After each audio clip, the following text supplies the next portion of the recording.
What's the point? We're all walking around with this nagging question in the back of our minds, aren't we? What's the point of getting up every morning, brushing our teeth, pretending to care about quarterly reports, or arguing with strangers on the internet? What's the point of voting for which bunch of corrupt politicians gets to lie from their podiums for the next 4 years? What's the point of signing the petition or choosing paper over plastic while corporations continue pumping poison for profit into our atmosphere? What the hell is the point of any of this? And if life really is suffering as the Buddha supposedly said, then what's the point of carrying on playing the game? But before you start planning your dramatic exit from society to become a hermit in the mountains, let me tell you something that might surprise you. The Buddha never actually said, life is constant misery. What he talked about was something called Dukkha. I talked about this in a recent episode on the Four Noble Truths. Dukkha is more the idea that life is fundamentally unsatisfactory. It's like being perpetually hungry, but for something you can't quite name. This is what the Buddha was pointing to. Not that life is one long funeral march, but that we're caught in this endless cycle of wanting, getting, and then wanting something else. It's like being on a treadmill without an off switch. We're running and running, thinking we're getting somewhere, but really we're just Forrest Gumping it, without even the promise of a box of chocolates when we finally come to rest. We've turned happiness into a destination. We've got this whole industry built around the idea that if you just follow the right steps, buy the right course, practice the right morning routine, you'll arrive at this magical place called happiness. But plot twist, happiness isn't a place you arrive at. It's more like weather. It comes and goes, and trying to hold on to it is like trying to capture fog in a jar.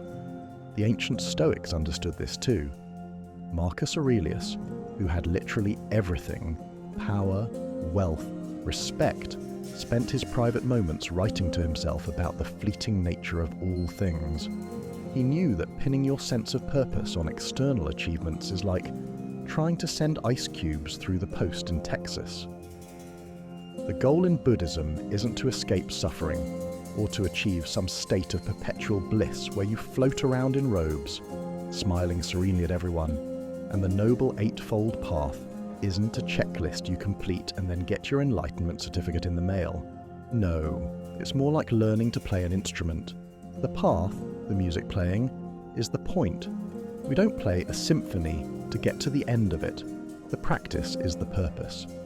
And this is where our modern obsession with finding our one true passion completely misses the mark. We've got people having quarter-life crises because they haven't discovered their calling by age 25. We've got career coaches telling us to follow our bliss, as if there's some cosmic GPS that will lead us to our predetermined destiny.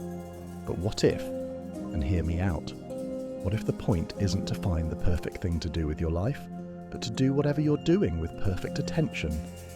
I was talking to a friend recently who works as a janitor at a local hospital.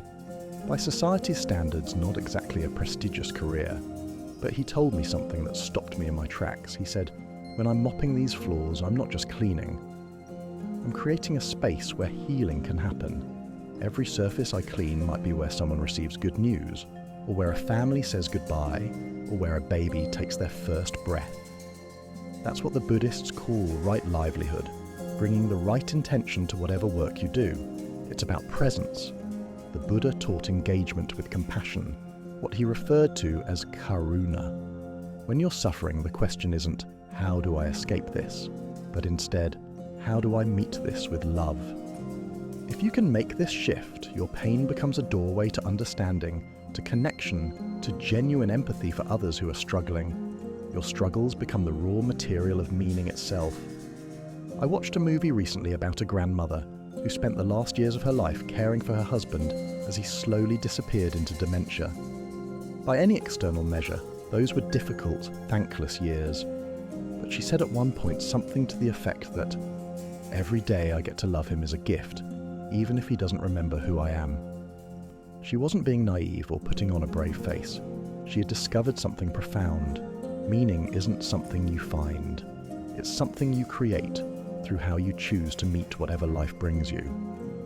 This is what the Stoics meant when they talked about amor fati, love of fate, an active embrace of what is, including the difficult parts, Marcus Aurelius wrote, "Confine yourself to the present, because it's the only place where life actually happens, where meaning can actually be created."